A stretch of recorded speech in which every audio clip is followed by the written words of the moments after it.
आज के आज मैं आपको 1,75,000 दे दूंगी। मेरा बैंक का कुछ काम अटका हुआ है जो कि नहीं हुआ है। अभी मैं जा रही हूँ घर जाके आधार कार्ड लाके घर तुरंत काम करके आज के आज आपका 1,75,000 आपके अकाउंट में रहेगा या फिर आपको मैं कैश दे दूंगी। झांसा देकर एक ही फ्लैट को कई लोगों को बेचा गया है। तो बोली भैया मेरी मम्मी को कैंसर है और मुझे हार्ड एंड फास्ट पैसा चाहिए और जितने जल्दी हो सके आप इसको डन कर लो। तो मैं 2 लाख रुपए तुरंत उनको IMPS कर दिया। हाँ, माँ बेटी मिलके ही लोगों को रखते हैं। अभी तो 5 लोग सामने आए हैं, अभी पता नहीं कितने और होंगे। तो फिर हम लोग को पता चला कि ये आज किसी से 2 लाख रुपए उठाने वाली है आज और उसको चाबी हैंडओवर करेगी। ये सुनने में हम लोग को आया, हम लोग पुलिस को बताया, पुलिस अपनी तत्परता से उसको उठा के लाई।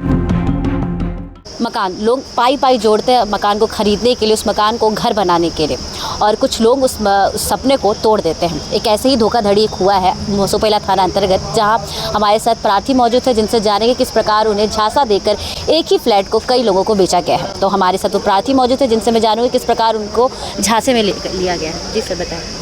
7 सितंबर को मेरे को फ़ोन आया कि भैया मुझे घर बेचना है। मैं बोला घर कहाँ पे? तो बोली जुनवानी शुभम के मार्ट के सामने लोटस आर्केड में 204 नंबर का फ्लैट है, उसको बेचना है। तो मैं बोला ठीक है। मैं बोला क्या रेट रखे हो? तो बोले भैया 18 लाख रुपए रेट रखी हूँ और मुझे अर्जेंट सेल करना है। मैं बोला ठीक है मैं आ रहा हूँ देखने। मैं देखने गया, मुझे पसंद आ गया। मैं बोला मेरे पास 14 ही लाख रुपये, अगर आपको इसमें जमता है तो डील ओके करते हैं। तो बोली भैया मेरी मम्मी को कैंसर है और मुझे हार्ड एंड फास्ट पैसा चाहिए और जितने जल्दी हो सके आप इसको डन कर लो। तो मैं 2 लाख रुपए तुरंत उनको IMPS कर दिया, एग्रीमेंट बनवा के बुलवाया और मैंने 2 लाख रुपए इनको ट्रांसफ़र कर दिया। उसके बाद में मेरे को जो बैंक में इनका मॉर्गेज था, बोली मेरे को 10-12 लाख रुपए कुछ मॉर्गेज है भैया और वो मैं पटा दूंगी, पापा का इंश्योरेंस आने वाला है वो मैं पटा दूंगी, उसके बाद आपके नाम पे नामांतरण कर दूंगी। मतलब उस मकान का पहले से पेंडिंग पैसे थे? हाँ, बैंक में बकाया था ना उसका, तो ये पटाना था इनको, ये नहीं पटा रहे थे। तो बोले पापा का इंश्योरेंस का पैसा आ जाएगा तो मैं पटा दूंगी।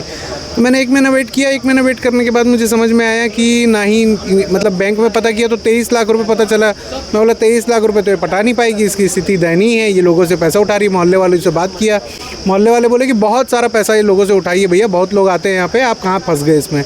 तो उस दिन से मैं पैसा मांगना स्टार्ट किया। उसके बाद में धीरे धीरे पता चला कि प्रदीप गजपाल जी हैं, उनसे पैसा उठा ली 30 सितंबर को। 16 दिसंबर को प्रदीप चौबे से उठा ली। अभी 8 अप्रैल को संजय साटवाने से उठा लिया। ऐसे कई लोग हैं जिनसे इसने पैसा उठाया है।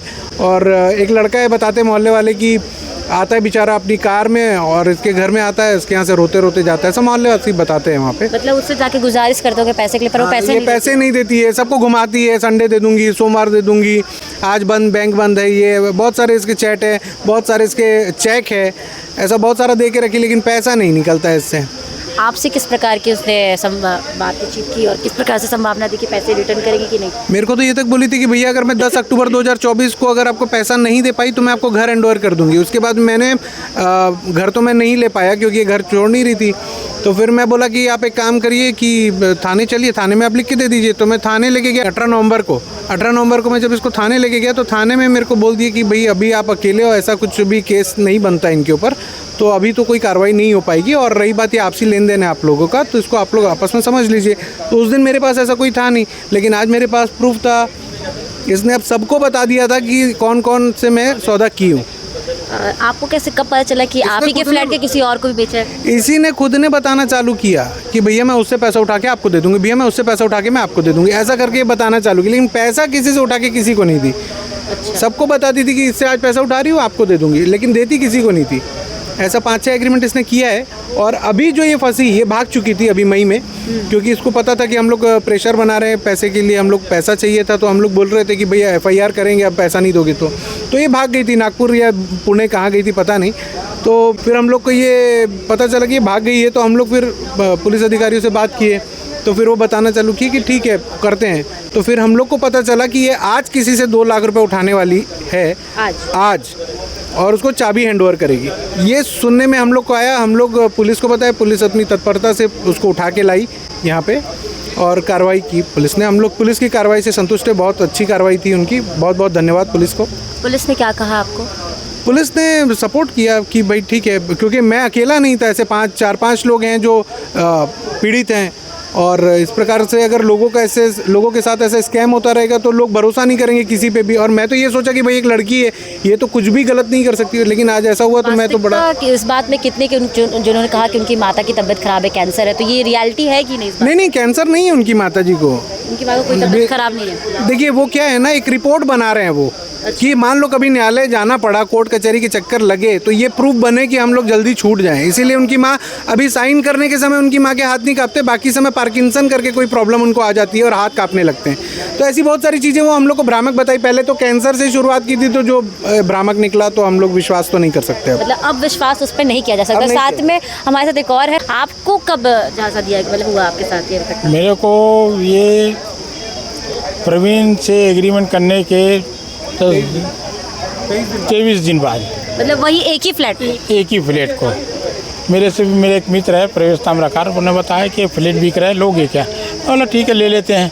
आके मैंने देखा, पसंद आया, डील हुआ 13 लाख रुपये में। फिर डील होने के बाद इसको ये बताई नहीं मेरे को कि लोन है या क्या है, कुछ भी।